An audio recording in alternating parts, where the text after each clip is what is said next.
অনেকক্ষণ ধরে ওয়েট করতেছি আসলে যে ট্রেনটা ঢাকা থেকে আইছে এটা মেলাক্ষণ ধরে এখানে খাড়ায় রয়েছে। এখন যে ট্রেনটা আসবে সিলেট থেকে এটা ঢাকা যাইব।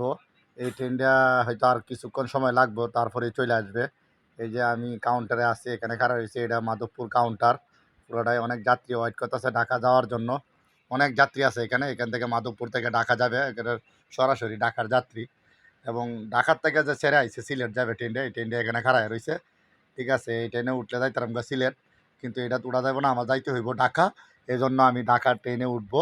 ট্রেনটা হয়তো কিছুক্ষণের মধ্যে চলে আসবে, আর অল্প কিছুক্ষণ সময় আস্তে আস্তে। এই যে দেখা যাইতেছে, ওই যে দেখা যায় ধীরে ধীরে আইতেছে। ধীরে ধীরে আইসে এখানে থামবে, থামার পরে এখান থেকে উঠবো, উঠে একেবারে সরাসরি ঢাকা চলে যাব। এই যায় পড়ছে, এই তো আমি যে ট্রেনে উঠবো সেই ট্রেন এখন চলে আসছে। এই মুহূর্তে আমি ট্রেনে খাড়াইলে আমি ট্রেনে উঠবো। আমরা দেখতে পাচ্ছেন খুব বিশাল বড় ট্রেন। উরি বাবারি বাবারি, এত বড় ট্রেন আমি কোনো সময় দেখি না। এই যে শ্বশুরবাড়ি বেড়াইতে আইছিলাম, এখন ট্রেনে উঠবো, উঠে চলে যাব ঢাকা।